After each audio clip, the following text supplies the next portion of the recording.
My great apologies. Even if I know it's 9 o'clock, my computer doesn't always agree with me. So took a little extra moment there, but Baruch Hashem, we're together. No one needs to leave early. You're welcome to go.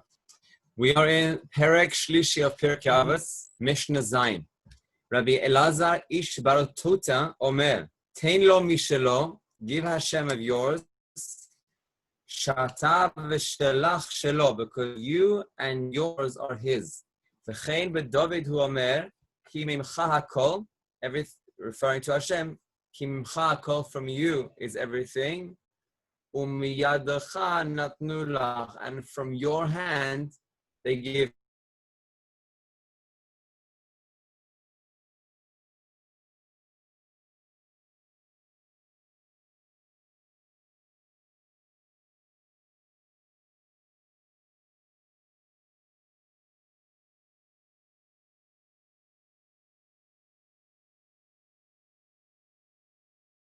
Of Na'eh Doresh Na'eh Nekayem.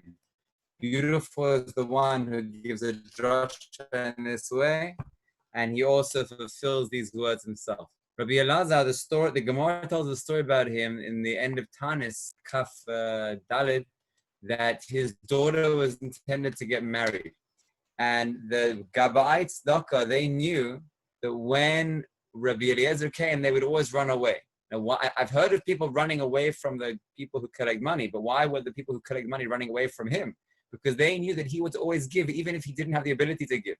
He didn't have the wherewithal to give tzedakah, but he would give anyway. That's a question halachically that's allowed. The halach already states that a person has to give according to the amount of money that he has. He's not allowed to give more that will make him in a situation of poverty. Rabbi Elazar would give, I imagine he would leave enough for his own family, but he would give freely to tzedakah, and therefore the Gabbai tzedakah would run away from him, wanted to go and collect from other people and not impoverish him.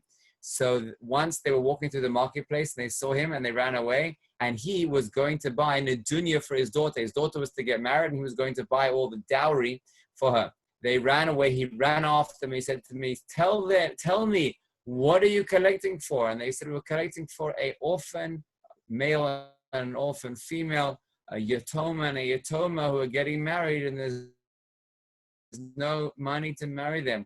So he gave them the entire money that he had for the dowry, saying that there's no one else to take care of them, but him, people will help. Maybe because he was a Talmid Chacham, and people will want to marry the... Are you able to hear the story?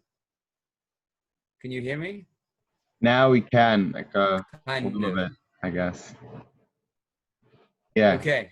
Whoever can't hear me well, then look up the Gemara in Daf Kaf, on Tanis Daf Kaf Dalet. They don't read the story inside. So the end of the story goes that he gave all the money, but he left over one zuz, didn't have what to do with, so he bought a little bit of wheat, he put it in the storehouse, and then he went to the base medrash. He didn't even come in the house. He went to the base medrash to go and learn. Then his mother said to the daughter, do you know where Abba is? And his daughter said, well, I saw he went into the warehouse. So she goes into the warehouse and she sees she can't even open the door. It's full of wheat. HaKadosh Baruch Hu does miracles only when there's something small for the miracle to start on, like the story with Elisha and Isha Shunamit. You have to give a little bit, or like the Bas Para who put a hand. You have to do a little bit towards the HaKadosh Baruch Hu, and then HaKadosh Baruch Hu does the rest. So he did that a little bit, and HaKadosh Baruch Hu took care of him. So his daughter came running to the basement and said, Abba, come look, HaKadosh Baruch Hu did a miracle. So he said, a miracle? We can't get benefit from a miracle. It's Hegdesh Shamayim. We're not allowed to benefit from it. He said, we're going to give it to charity, and you who are a poor girl, you will be able to take a portion of it just like anybody else, but we're not going to use it all just for your wedding. So she got married with a regular wedding, not a fancy wedding, with the amount of money that she would have got had she been poor, because he didn't want to benefit from it more than the value that he was able to take. So you see here a mindset of giving tzedakah, that a person's view should be not that it's his money, but rather he recognizes all the money that was given to him just for him to use for others. Let's see that concept inside Rabbeinu Yonah. And then we're going to try and make it a little more deep and more powerful for us. It says Rabbeinu Yonah, Tein lo mishelo, shata v'shacha shelo. Einacha noten mishacha. You're not giving of your own. It's a misconception. We have a misconception that if we earn money, It's our money, and we can choose to do whatever we want to do with it. That's a misconception.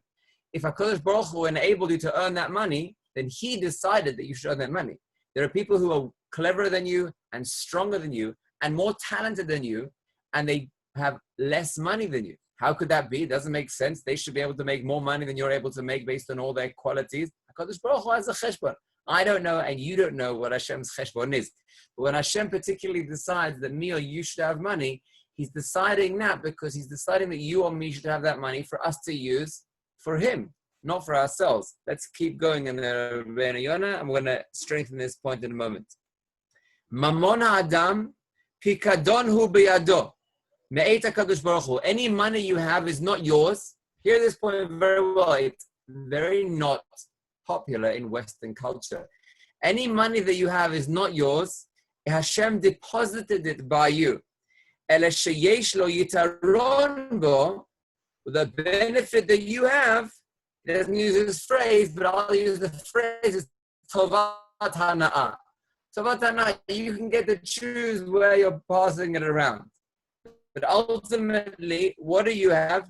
You have a pikadon from Hashem. Just, a regular pikadon, a regular deposit, you're not allowed to take any benefit from it all. You just got it, and when the person comes back to collect it, you give it all. Is that you are allowed to get benefit from that money. You're allowed to take a little bit of that money for yourself, whatever your needs are. But even that which you're taking is not yours. It's a gift from Hashem to you. And even if you say, but Rabbi Elazar, I worked hard for this money. That's not connected. There's a klala in the world that a person has to work to have food. That's a separate thing. But any money that you happen to have is money that Hashem chose to give you. And if there's extra, it's money that Hashem chose to give you to give on to others. This is beautifully, beautifully expressed in the Orach Chaim HaKadosh. Let me just get it down. Please be patient for 1 second, and I'll quote it to you inside.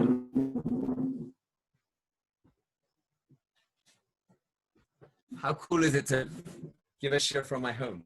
I can just open them up. It's fantastic. So the Orach Chaim HaKadosh in Sefer Shmos, in Perek Kaf Beis, Pasuk Yud Daled. Sorry. Kaf Beis.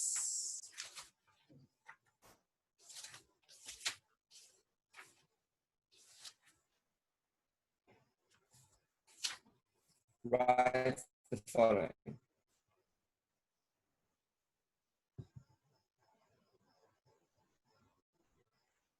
So the pasuk says, and he's also he's discussing our idea here of our Mishnah. The pasuk says, "Et achiv imo." It's talking about giving tzedakah, and it says, "Et ha'ani imo." When you're giving tzedakah, you should give the poor person with it. Now it's an extra phrase which is totally unnecessary in the pasuk. And the poor person with it. Orach Chaim HaKadosh here asks, what's the reason why it also has that extra phrase, and the poor person with it? And he says it's coming to teach you a lesson. That if you have money, and you've already taken what you need from that pikadon, exactly in the line with Rebbeinu Yonah. If you've already taken what you need from that pikadon, and you still have left over, et ha'ani, the money which really belongs to the ani, imo, is with you. That money is not yours. None of the money is yours. The money is all Hashem's. If Hashem gave you enough for your needs, you're allowed it. Once you have a little bit extra, that little bit extra is not for you to use at all. It's a kaf bet kaf dalet. Im ra'it la'atzmecha shata mavel ami teda lacha she'ein ze chelek magiecha. That's not for your use. El chelek achirim shu ani imach. That's the extra amount which is really intended for the ani. And then he goes on to say that that's why a person shouldn't be arrogant when he has extra money. It's not even you're giving it. It's not you giving that money. The Kadosh Baruch Hu giving that money. And this can really help us understand something which is a crucial question that people ask against the Kadosh Baruch Hu. How could it be that if Hashem exists, there are poor people in the world? Doesn't Hashem care for them? Doesn't Hashem love them? But ultimately, when you think of it, there is enough money in the world to feed everybody. HaKadosh Baruch Hu designed the world with enough food and enough money and enough resources that there's enough out there for everyone. Just what he did was, he didn't divide it equally. Now, he gave us free choice. He says, from my perspective, you have all the ability to provide for everyone. There's enough food in the world. I didn't not provide. Hashem's saying, but I gave you free choice. You're selfish. You're holding on to money which is really owed to them for yourself. That's your issue with free choice. Now, I know that Aniyim are suffering as a result of this, but HaKadosh Baruch Hu views us as one nation, one people. We're one unit. And if it's as if we're harming ourselves, HaKadosh Baruch Hu provided and we're harming ourselves. It's a harsh statement. It's very harsh, but we're acting in a harsh way. HaKadosh Baruch Hu is providing enough. That's the message that Rabbeinu Yonah brings out. That when you're looking at money, Tein lo mishelo, give the poor person what's already his. She'ata v'shelcha shelo. I haven't explained the word ata yet, but v'shelcha, that which you think you have, that which you're currently holding on to, but is not really yours, is really his. Really his, Anis. Meaning, it's interesting here, when we speak about giving to HaKadosh Baruch Hu, sometimes in the Beit HaMikdash we speak about giving to Hashem and it really is eaten by the Kohanim. Sometimes here we speak about giving to Hashem and it's really referring to the Aniyim, really giving to Aniyim. So it's giving to Aniyim, giving to Hashem, or giving to Aniyim. So I heard a beautiful mashal yesterday. Those of you who had intelligence after we finished yesterday, you phone now. Hopefully this will start working. Bezat Hashem. So we were in a story. Oh yes, Rabbi Tatz, mashal from Rabbi Tatz. So he writes the following. He says the following last night. He said that when a child comes to a parent and the child says to the parent, I love you, I want to connect to you, I feel close, and he does certain actions, certain statements which all express his desire to be close to the parent, then the parent may accept that, and it may be a loving, accepting phrase. However, if just a moment before, then this child A had been hitting child B and cursing child B and being very rude, then the parent will have a very hard time accepting child A, because he says, how do you think I can embrace you and love you and accept you when my other child you've just betrayed and you've trodden on and you've put down? I want to love you, but right now I'm feeling, not that I love one of you more than the other one of you, but just the most important thing for me is that you love each other and I see your connection for one another. And it's hard for me as a parent to accept your love directly that you're trying to offer me now when I'm seeing how you have friction amongst you. And then Rabbi Tatz went on to explain how you first have to build your Avos Yisrael, and when you have a healthy Avos Yisrael, then you can develop a healthy Avos Hashem. Because if you come to HaKadosh Baruch Hu and you say to him, Hashem, I love you and I want to connect to you, and then you go and like insult or push someone away, oh, this is my seat, move away, and then you say, Hashem, Ve'ahavta Hashem Elokecha, and you hit the guy next to you at the same time, HaKadosh Baruch Hu is going to say, you're saying you love me, but this is also my child. Can we relate equally? Now, when we're coming to speak about giving tzedakah, when we're giving to a poor person, really it's not you're giving to an ani, you're giving to Hashem. Hashem, your way of expressing your love for Hashem, your recognition that you are part of Hashem's world, is to see yourself as a shaliach from Hashem, an emanation of Hashem. And how do you give to Him? By giving to His children.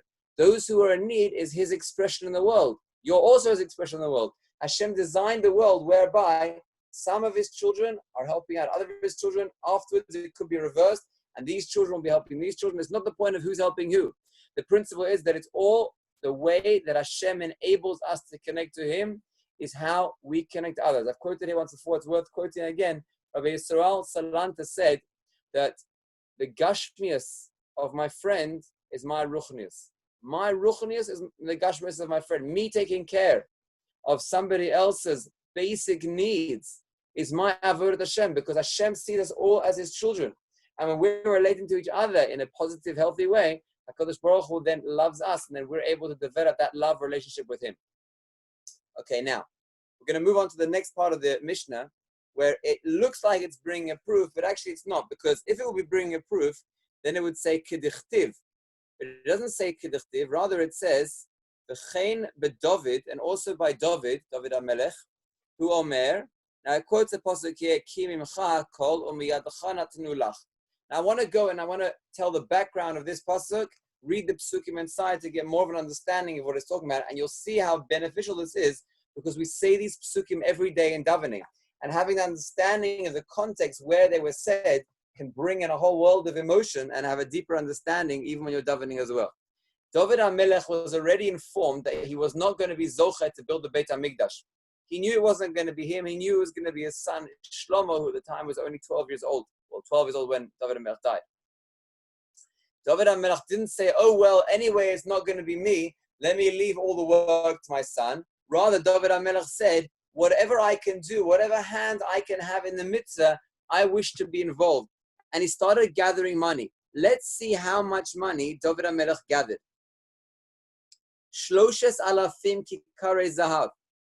3,000 bars of gold. Mizahav of fear, from a very unique bars of gold. V'shivat alafim kikar kesef mezukak. And 7,000 bars of silver, but not regular silver, but already refined silver. V'natati lebeit Elokai. Lema'ala mikol achanotai lebeit kodesh. 3,000 kikar zahav, mizahav of fear, shivat alafim kikar kesef. Lezahav, lekesef, lekol melacha b'yad harashim.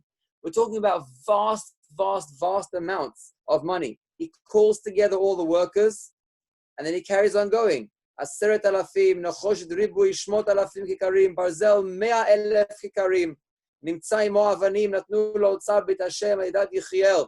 The amount of money that's being given here is way beyond our ability to fathom. David HaMelech, in all his years of his wars that he had taken, all the money that people donated and gave to him as their hero, he did not take for himself. He didn't use for his own benefits. Everything that he had, he donated and devoted to the Beit Hashem. They were happy because they recognized that it came from a place which is a leiv shalem. It wasn't coming from a place which is an unhealthy place of saying, I'm satisfied with myself. I'm doing you a favor. Here, poor person, don't worry. I've come to save you. I have my money and I'll do you a favor, and they give the money. That's one bad way of viewing it. Another much worse way of viewing it is where a person has a bitterness. Fine, I'll give you the money, but you know, if I wouldn't have given it to you, I could have bought myself A and I could have bought myself B and I could have been much more enjoying myself. What can I do? I have this guilty conscience, so I'll give it to you. Those are two negative ways of viewing it. David HaMelech samach simcha gedola, but David HaMelech rejoiced a great rejoicing. And the next pasuk says, and you may be familiar with this, those who come in time for Shacharis and have the opportunity to say all of Psukei Zimra, pausing slowly with Kavana. Vayivarach Davides Hashem le'inei kol hakahal. Right, we're talking about here where all the money's been gathered and all the artisans are ready for the work. The Beit Hashem is almost ready to repair, but David was told it's not going to be him, it's going to be Shlomo. Vayomer David, Baruch atah Hashem, Elokei Yisrael Avinu me'olam v'ad olam. Now, will David take credit for himself? He fought the wars. He led the people to victory. He gathered all the money. We're not talking here about something light. A person was walking down the street and found the 10 shekel coin and said, oh, well, I just found it anyway. Let me go in and give it to someone else. We're talking about here someone who's gone to war for many years to earn all this money. He deserves it. He earned it. What does David HaMelech say? L'cha Hashem ha'gadui lo v'ha'gavura. All the benefit that I have, Hashem is from you. I'm not talking about the money right now, the Gevura, the Tiferet, the Netzach V'Hod, all the different midos of Hashem. Ki kol b'shamayim v'aretz l'cha Hashem ha'mamlacha v'mitnaseh l'chol rosh. V'ha'osher, any money that I have, v'ha'kavod, and any honor, these are the two major factors that cause people to behave lo lishma. Number one is for the sake of money. Number two is for the sake of honor. The two major factors.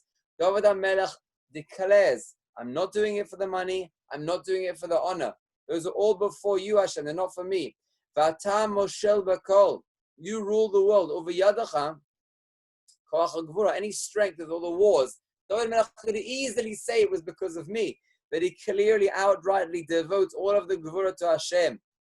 V'ata Hashem Elokeinu, v'ata Elokeinu modim lach. Now Hashem, we thank you And now the next pasuk that we pause there in davening, and we go into something else, but the next pasuk is our pasuk that we're going to be quoting now in Pirkei Avos. V'chi mi ani u'mi ami. Who am I, Hashem? You think it's because of me? I don't take credit for myself. And not just me, Hashem. U'mi ami, my whole nation, Hashem. Ki natzor koach li'itnadev zot. Ki mimcha hakol u'miyadacha natnu lach. Everything is from you. It's from your hand. When we're giving to the Beit HaMikdash, when we're giving to the poor, not our hand. It's your hand. We are just the extension. Just like the Gemara speaks. Like let's say, for example, in Hilchos Kedushin, when you appoint the shaliach and the shaliach puts the ring on the finger of the girl, so whose hand is putting the finger on the girl?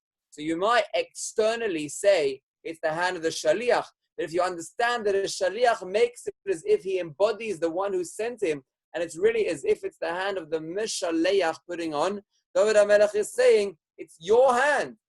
All I am is an appointed shaliach to do your work, but I take no credit for myself. I'm just a funnel. I'm just a pipeline through which all you and your desires come through. Now, this concept, as well as giving us benefit for davening, when we come to daven, we recognize the context it was said in, it can give us a great sense of humility. There are two different things that our Mishnah is teaching us. Number one is the money, and number two is the attitude and the mindset of the person who's giving the money. Right? Notice the deal. It says, number one, it says, Tein lo mishelo sha'ata v'shelcha shelo. There's two different things being spoken about here. There's one is the money that you have to give to the poor, or the wisdom that you have to give to others, or the strength that you have to give to others. And number two is the attitude that you give it with. Both of them have to be devoted to Hashem, like we see David HaMelech had. David, not only did he give all of the money that he earned to the Beit HaMikdash, but he clearly recognized that all of that koach emanated from Hashem, and he gave himself over to Hashem. It was no longer him. It was a conduit of him giving himself over to HaKadosh Baruch Hu. And therefore we learn in Pirkei Avos, Ata v'shelcha shelo.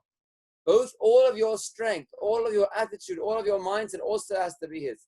It's not that I'm doing Hashem a favor, or that I'm doing the poor person a favor. Rather, it was Hashem. Even my strength to begin with was Hashem's. Even my mindset to begin with was Hashem's.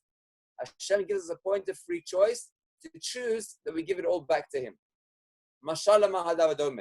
Imagine you have a child who gets pocket money every day from his father, every week from his father. At the end of the year, suddenly the child goes out and he brings his father a big gift. And his father says, where do you have money for such a thing? So his son says, well, you know, every week when you gave me the money, I put it aside. Every week I put it aside. After a year, I put all that money aside and I bought you this beautiful gift. Now, to be honest, the father doesn't need the gift. The father has a lot more money and he could buy that thing 10 times over.